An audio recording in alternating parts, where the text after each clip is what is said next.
course, has got to drive Williams, man, and him.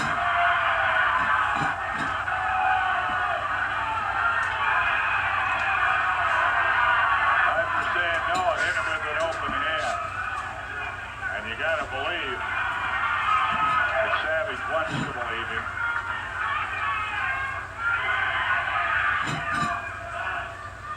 Put on the rope. Miller almost pinned again. Seeks up to that leg. Roddy Piper. Partner Stan Stasiak out of action. Piper catches one to the midsection. A couple, a third to the head. And a fourth drives him to his knee. He blocks that one. He comes back. To the right and a couple of lefts. Three lefts. They are toe to toe. Miller and Piper. And that look from here suspiciously once again likes the thumb. Hard karate. Williams coming in to interfere. No tag. There was no tag. And they tried to double clothesline here. Piper drop kicks. Williams out of the ring. Miller is down on the canvas. And Buddy Rose out of the dressing room. Buddy Rose out of the dressing room. And grabs Savage, breaks Savage's eyes. He's the referee. Now working on Piper. Miller after Savage. And that's the only way we know how to cover this kind of thing. Pull that camera back and watch everything. Savage on the rampage. Watch out, he's going to get a hold of Rose now.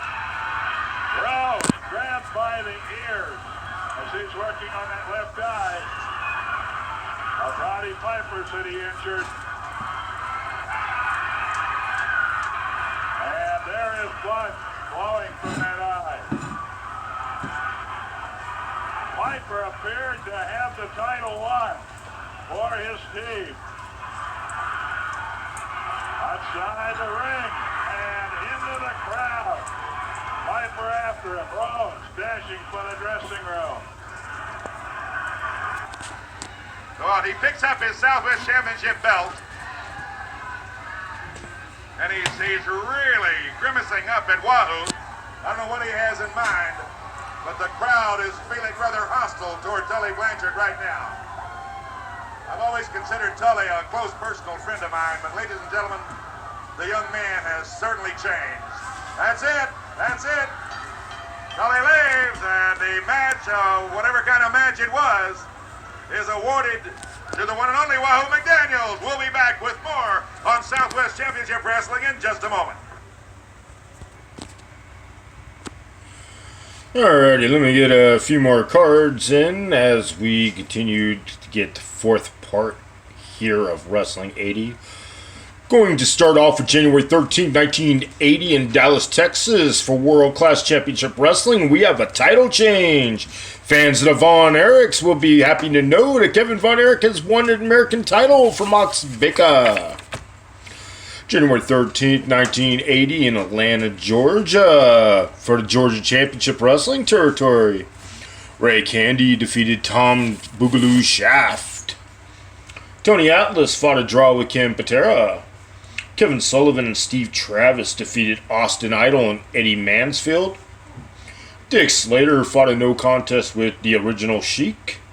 Killer Khan and Professor Toru Tanaka teamed up to defeat Lars and Ole Anderson. Terry Funk got a victory over Bob Armstrong. Wahoo McDaniel and Tommy Rich beat the Georgia Tag Team Champions Ivan Koloff and Alexis Smirnoff by disqualification. Abdullah the Butcher fought a no contest with Dusty Rhodes. Georgia Champion Mass Superstar fought a no contest with Mr. Wrestling 2 as the main event. January 13th, 1980 in Hanami, Japan. We have Mitsuo Momota defeating strong Shiro Kashinaka in 1355. Mr. Haishi defeated Atsushi Onita in 1137. Masayo Ito defeated Masanobu Fuchi 12:58. Watashi Okuma defeated Muranami Higo 12:46. Masanobu Fuchi won an 8-man battle royal, last eliminating Masayo Ito. The Great Kojika defeated Dutch Mantel with a Boston Crab in 8:28. Rocky Hata defeated Jerry Novak 9:57. Jumbo Tsuchiruta and Tiger Taguchi teamed up to defeat Bill Irwin and Billy Robinson 16:38. 2 out of 3 falls match. Sushi Giant Baba Genichiro Tenryu fought a double countout with Bruiser Brody and Angelo Mosca. January 13th, 1980, St. Paul, Minnesota for the AWA. AWA heavyweight champion Nick Bockwinkel defeated The Crusher. Adrian Adonis and Jesse Ventura defeated Dino Bravo and Greg Gagne by disqualification. Lord Alfred Hayes defeated Bobby the Brain Heenan. Steven Olsonowski defeated Super Destroyer Mark II. Super Destroyer Mark III defeated Buck Zumhoff. Jerry Crusher Blackwell defeated Ron Ritchie.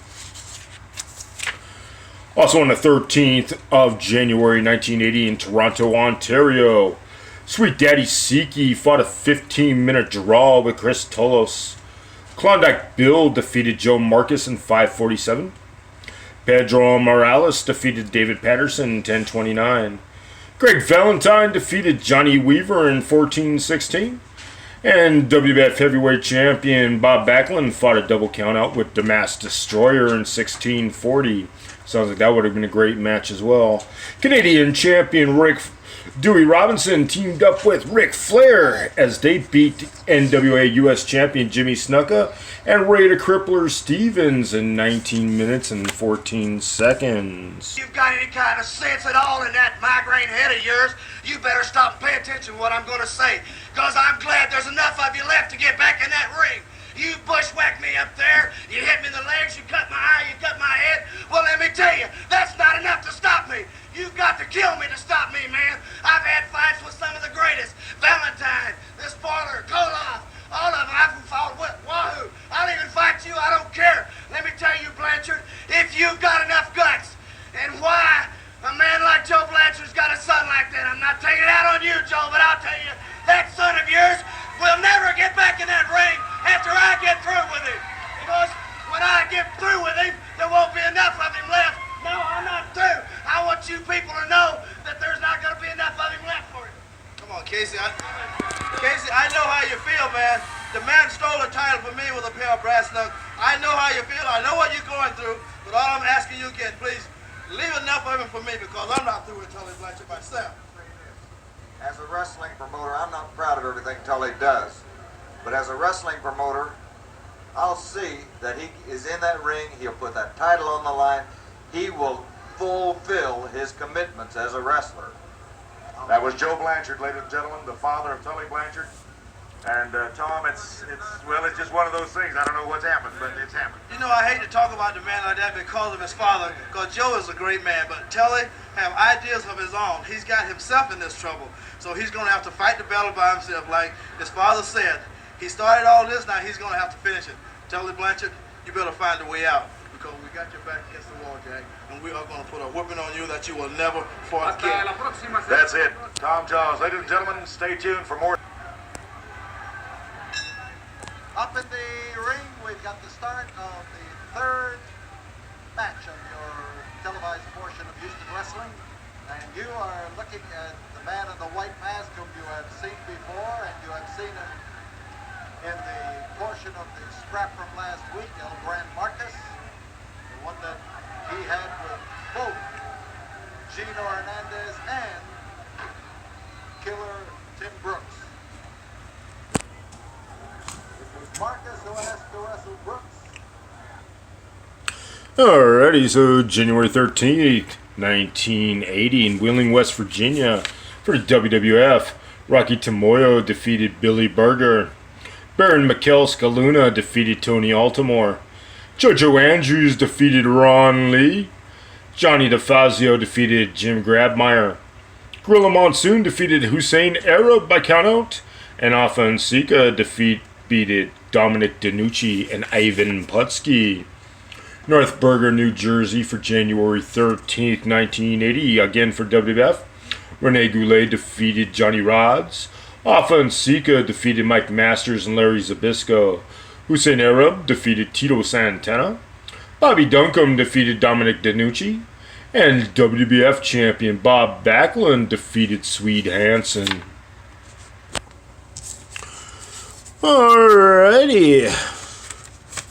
So, we're going to go on to the final two cards that I have to read, and then it's going to be this match, which is Killer Tim Brooks against El Gran Marcus from the Houston, and also I have the footage of our main event today will be Kevin Von Erich against Gino Hernandez. So, Memphis, Tennessee, January 14th, 1980. Paul Ellering defeated The Grappler. Sonny King defeated Larry Hardin. In a handicap match, Rick and Robert Gibson defeated the coach, which was Troy Graham, the Future Dream Machine, and the Assassins that we saw talking earlier during the broadcast. Big Red, Ricky Morton, and Mr. Electricity Steve Regal defeated Jimmy Hart, Jerry the King Lawler, and Jimmy Boogie Woogie Man Valiant, with the special referee being Bill Dundee. My last card, January 14th, 1980, Augusta, Georgia, for Georgia Championship Wrestling. Jerry Blackwell fought a draw with Killer Khan. Kevin Sullivan and Steve Travis defeated Austin Idol and Eddie Mansfield. Tony Atlas and Ray Candy fought at no contest with Abdullah the Butcher and the Original Sheik. Tommy Rich defeated Terry Funk. Dusty Rhodes defeated Ken Patera by disqualification. Georgia Tag Team Champions Ivan Koloff and Alexis Smirnoff defeated Lars and Ole Anderson. Georgia Champion Mass Superstar defeated Mr. Wrestling 2 by disqualification. Austin Idol and Tommy Wildfire Rich co-won a Battle Royal. Well, that's my cards. 43 cards I did for... Well, I don't know if it was that much. I don't remember counting. That was probably Wrestling Timeline. But all these cards are brought to you Week in Wrestling History. That was January 8th through to January 14th, 1980. I really want to thank you for supporting me on YouTube and BitChute. Everybody who has been supporting me, especially on BitChute, I really appreciate it. Let's make this the best Territory Wrestling podcast ever done. I'm starting this from ground zero. It's a little bit on the sloppy side right now, but we have to start somewhere. This is my dedication to you to bring you the best Wrestling Territory podcast I possibly can. Because guess what? Old school is cool. Thank you very much and enjoy the rest of the show.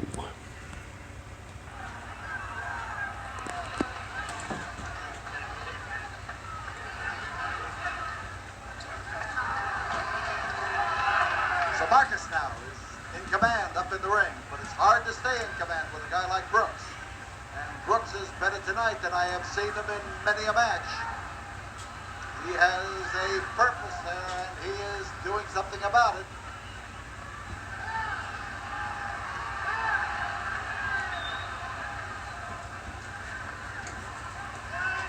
Marcus squaring off against the Waxahachie tough guy and finding his mark, and he laid it in there with a tremendous wallop.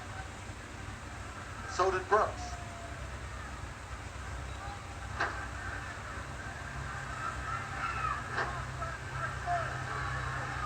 Brooks trying to set Marcus up. Marcus landed hard. That's a whoop, and he got out of the way of a blow that could have put him out of action.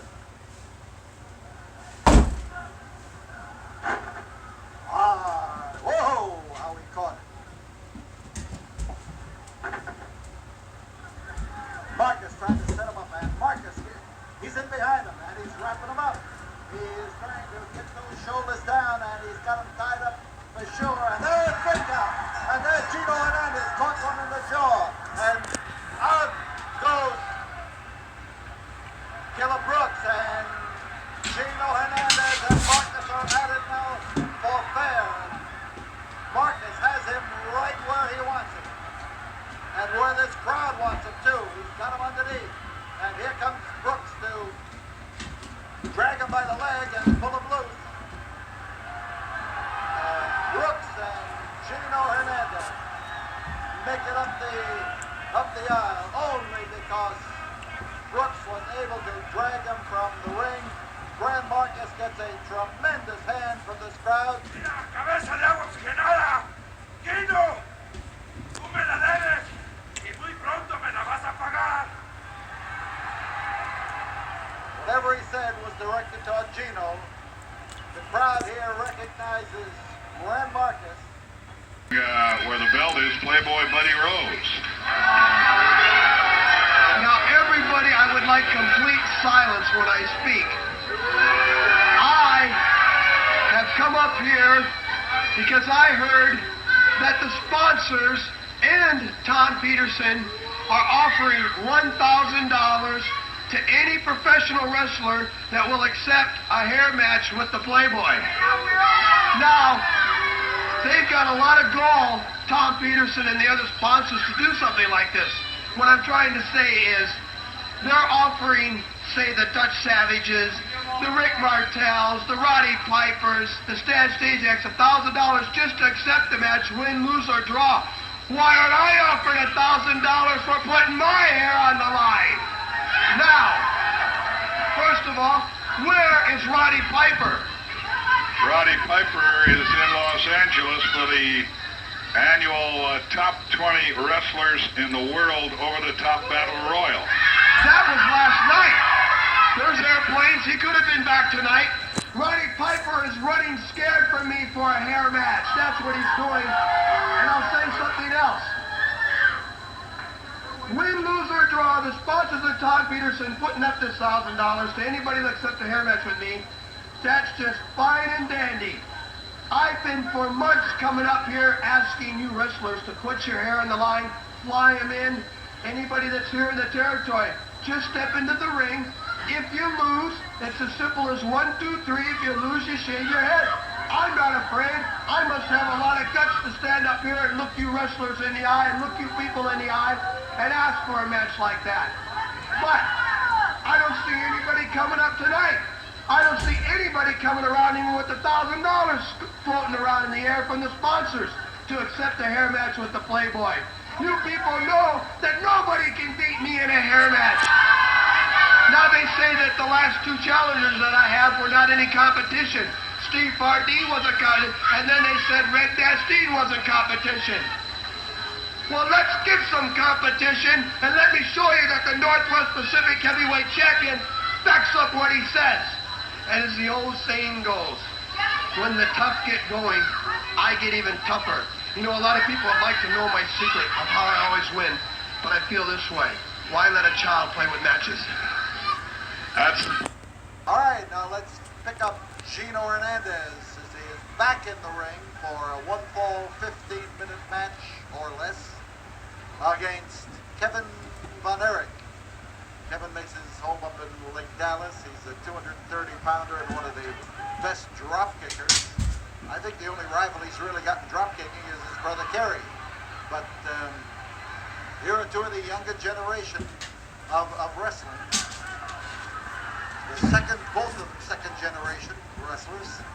Referee is Bronco Lubitsch in this 1-fall, 15-minute match.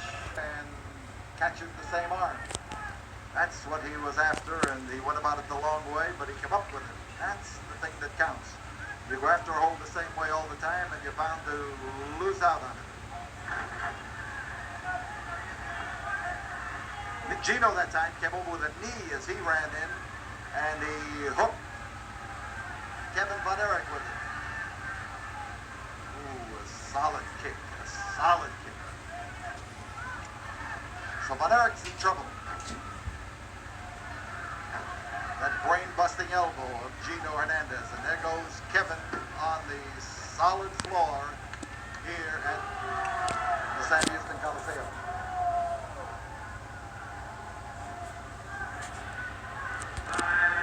Five minutes have gone by.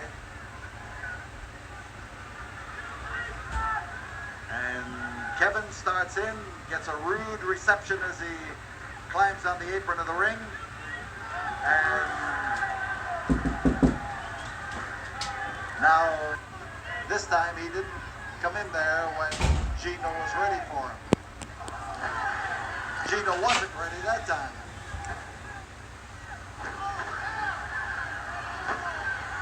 He's cutting Gino in half, and it's great. A great move in the process. Von Erich and guillotine drop.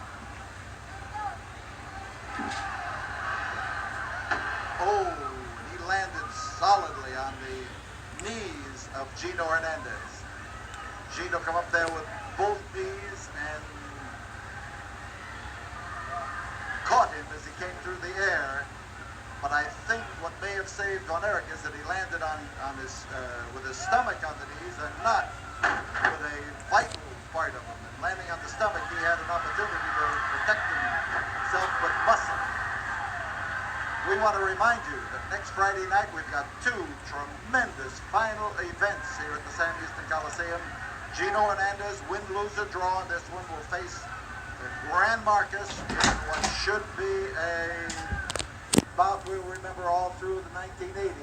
And in the other one, superstar Billy Graham will meet the toughness of maniac Mark Lewin. Our ticket office at 1919 Caroline at the corner of Pierce will be open Monday, Tuesday, Wednesday, Thursday, and Friday. The tickets, for information, for reservations, just drop by and say hello. We welcome you. We always do. And we like to talk wrestling. So we've got some great things lined up, and next Friday night will be one that we'll remember. Our good friends at Love TV have a lot in common with us. They've got a word for you. Good night, everybody.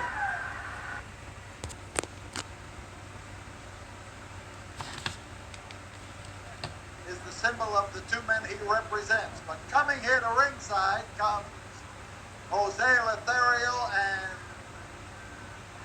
Tiger Conway Jr. And they have brought a flag of their own. Here are the U.S. American Tag Team Champions proudly waving a banner, and Mr. James J. Dillon looks a little bit peaked. Let's get up and listen to Boyd Pierce. This event, 2 out of 3 falls, 45-minute time limit for the U.S. American Tag Team title. Introducing first the challengers in the red corner. James J. Dillon presents Mr. Hito and Mr. Sakurada. These are And the across the challengers. ring, the American Tag Team Champions, Jose Lothario and Tiger Conway Jr., Danny McShane and Bronco Luby. So Tiger and Jose come in there properly escorted. And So, ladies and gentlemen, thank you very much for once again for watching the second episode of Wrestling 80. Once again, I'll be back next week with episode 3, as we will do January 15th through the 21st, 1980, which I have some great Japan and Memphis, and of course more Pacific Northwest and other goodies that I have planned for you next week. Also on Sunday, make sure you check out the 7th episode of The Wrestling Time Machine, where I'll be going from February 15th to February 21st, 1970. All my supporters, all my fans, thank you so much for watching. Please enjoy the content, and we'll see you with The Wrestling Time Machine on Sunday. and that will come up right after we have this word from the studio. Bell hasn't sounded, but Tiger Conway Jr. was in there trying to defend his partner, and it was necessary. So we've got this thing starting off in wild fashion as Sakurada gets on top of Jose Lothario, but Tiger is chased out of the ring by the referees, and Jose is going to have to fight his way up to his feet. So whether not by his own choice, Lothario starting off this fall, he lost the second fall, and Ito and Sakurada are out there trying to make sure that he stays on the floor. He's Sakurada. There's Tiger to help free his partner from the attack. So Tiger has leaped out now to stand over Jose and defend him.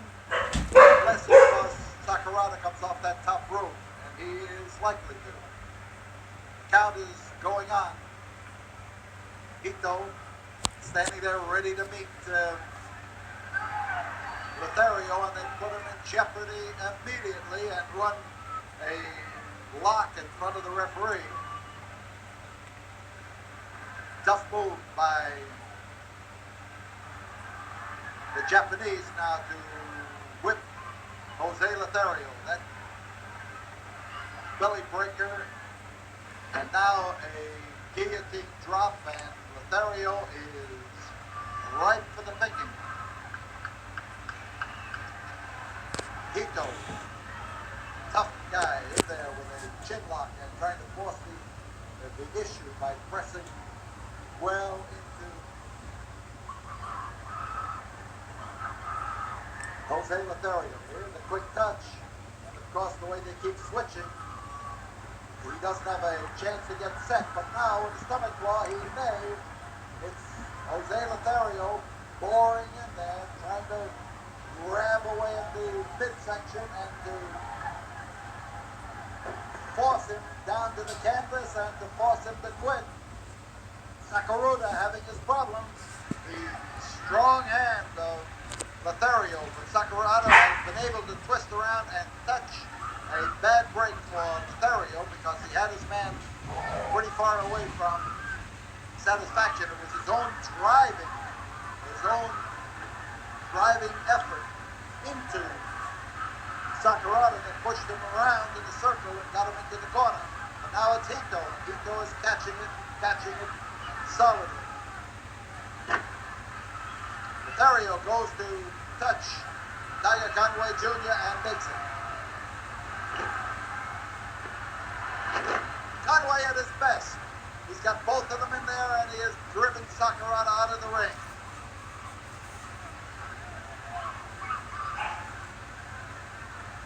Sakurada has touched, he's in legally.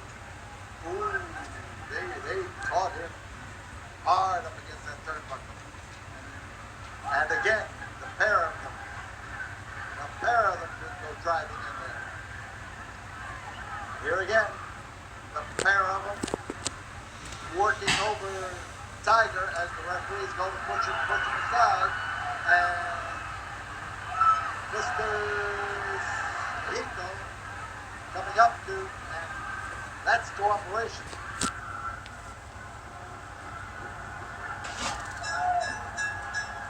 Coming from both directions. And Tiger Conway almost had his head knocked off.